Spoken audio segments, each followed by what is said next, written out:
The war came, without warning. It began as a shimmer in the sky, like heat waves bending the horizon. Then came the ships. Black, massive, silent. The kind of silence that felt louder than explosions. The Virex Dominion. They didn't negotiate. They didn't announce. They simply arrived and took. Lyra was 13 when the orbital strikes hit. Her father dragged her toward the evacuation tunnels while the sky tore open in streaks of fire.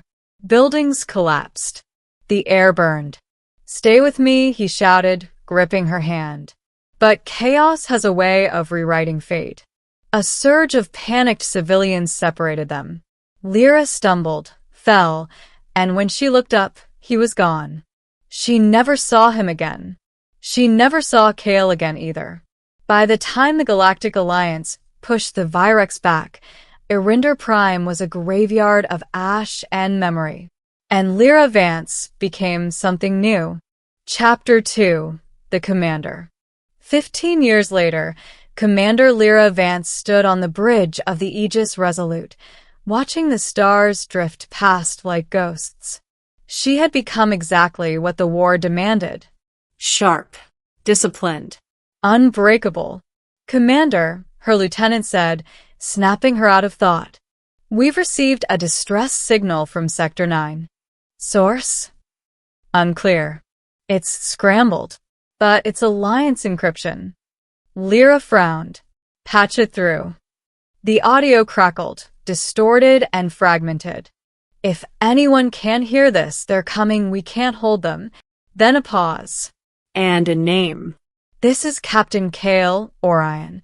The world stopped. Lyra's breath caught. Kale? Her Kale? It couldn't be. "Requesting immediate support." Coordinates attached.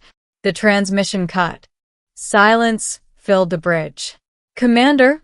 the lieutenant asked cautiously. Lyra's voice was steady, but her heart wasn't. "Set course for Sector 9. Maximum speed." Chapter 3: Ghosts Don't Call for Help. The journey took 6 hours. 6 hours of memories clawing their way back to life. Kale laughing. Kale running. Kale promising impossible things. She had buried him years ago. Not physically, but in the quiet corners of her mind where hope went to die. And yet, if that was really him— "Commander," the pilot said, "we're approaching the coordinates." The view screen shifted. A battlefield. Wreckage drifted through space. Destroyed cruisers, shattered fighters, and something else. A single ship, barely holding together. Life signs. Lyra demanded. "Minimal. But there's someone alive." "Prepare a boarding team." "I'm going in." "Commander, that's not protocol. That's an order." Chapter 4: The Soldier. The air inside the damaged ship was thin and cold. Sparks flickered. Metal groaned. Lyra moved carefully, her weapon raised. "Captain Orion," she called out. No answer. Then, footsteps. A figure emerged from the shadows. Tall. Armored. Scarred. His helmet concealed his face, but his stance, something about it felt familiar. "You shouldn't be here," he said. The voice. Older. Rougher. But unmistakable. Lyra lowered her weapon slowly. "Kale?" The figure froze. For a moment, neither of them moved. Then, slowly, he reached up and removed his helmet. Time collapsed. It was him. Older. Hardened. A faint scar running across his cheek. But those eyes, the same ones that once stared at the stars. "Lyra," he whispered. She took a step forward, disbelief trembling in her voice. "You're alive." He gave a faint, almost broken smile. "Guess I finally fixed something." Chapter 5: What He Became. Back on the Aegis Resolute, Kale sat in the medical bay while drones scanned his injuries. Lyra stood across from him, arms crossed. "You disappeared," she said. 15 years. No signal. No record. Kale didn't look at her. I didn't disappear, he said quietly.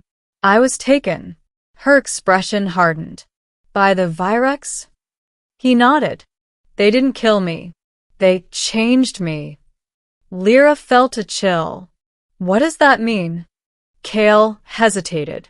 Then he spoke. They're not just conquering planets, Lyra. They're building something. A weapon. What kind of weapon? His eyes met hers. The kind that ends everything.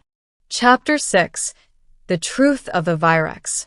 Cale explained. The Virex Dominion had evolved beyond conventional warfare. They were constructing a device called the Core Singularity Engine, a weapon capable of collapsing entire star systems into nothingness. And I helped them build it, Cale said. Lyra stared at him. You what? They didn't give me a choice. They enhanced me. Used my mind. My skills. And now I know how to stop it. Silence hung heavy between them. Lyra stepped closer. Why didn't you contact anyone sooner? Cale's voice broke. Because I wasn't sure I was still me. Chapter 7. A Dangerous Plan. The mission was simple. Impossible, but simple. They would infiltrate the Virex stronghold, reach the Core Singularity Engine, and shut it down before activation. You're asking us to walk into the heart of their empire, the lieutenant said.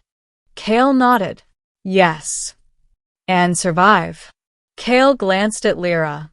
No promises. Lyra turned to her crew. We've fought this war for 15 years. If this weapon activates, there won't be anything left to fight for. She paused. This ends now. Chapter 8. Into the abyss, the Virex stronghold was unlike anything Lyra had ever seen. A colossal structure orbiting a dying star, pulsing with dark energy. Stay sharp, she ordered. Cale led the way. He moved like someone who had been here before. Because he had. As they advanced deeper, alarms blared. They know we're here, someone shouted. Then we move faster, Lyra replied. Blaster fire erupted. The team fought through waves of Virex soldiers, sleek, biomechanical beings with glowing eyes. Cale fought like a storm. Precise. Relentless. But there was something else. Something distant. Chapter 9. The heart of the weapon. They reached the core chamber. At its center floated the Singularity Engine, a swirling mass of energy that bent light and time around it. It's already charging, Lyra said. Cale stepped forward. I can shut it down. How? He didn't answer immediately. Then, I have to interface with it. Lyra's stomach dropped. That's a suicide mission. Cale met her gaze. Maybe. No, she said firmly. We'll find another way. There is no other way. Silence. Then Cale smiled. Soft. Familiar. Hey, remember when I said I'd save the stars? Lyra's eyes filled with tears. You idiot, she whispered. You don't get to die proving yourself right. Chapter 10. The choice. The engine pulsed faster. Time was running out. Cale stepped closer to it. Lyra, I don't know what they did to me, he said. But I know this. I can end it. She grabbed his arm. And what about you? He hesitated. Then, I think this is what I was meant for. Her voice broke. No. You were meant to live. Cale gently removed her hand. Maybe this is living. Chapter 11. The memory that saved him. As Cale reached toward the engine, something happened. The energy surged, reacting to him. Images flooded his mind. Pain. Experiments. Control. The Virex had embedded a failsafe. If he tried to stop the engine, it would consume him. Cale staggered. Cale. Lyra shouted. He fell to his knees. They won't let me stop it. The engine roared louder. Lyra looked around desperately. There had to be another way. Then she remembered. The rooftop. The stars. You once told me something, she said, kneeling beside him. That broken things don't need saving. They need upgrading. Kale looked at her, dazed. What if we don't stop it? She said.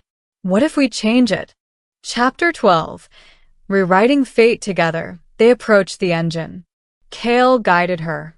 Follow my lead, he said. They interfaced with the system. Data streamed around them. Redirect the energy flow, Kale instructed. Lyra worked quickly. Sweat dripped down her face. It's unstable. Hold it together. The engine screamed, then shifted.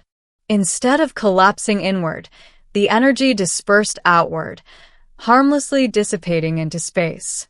The chamber fell silent. The weapon was gone. Chapter 13. Aftermath. The stronghold began to collapse. Everyone evacuate, Lyra ordered. They ran. Explosions tore through the structure.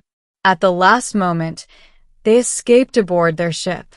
As they watched from a distance, the Virex stronghold imploded, taking the Singularity engine with it. The galaxy was safe. For now. Chapter 14. The boy who touched the stars later. Standing on the observation deck, Lyra looked out at the stars. Kale stood beside her. Alive. You did it, she said. He shook his head. We did it. She smiled. You know you were right. About what? The stars. He glanced at her. They needed saving. Kale smiled faintly. Guess I finally kept my promise. Epilogue. Not lost anymore. The war wasn't over. But something had changed. Hope had returned. And for the first time in 15 years, Lyra didn't feel alone. Because the boy she had lost had found his way back. And together, they would protect the stars.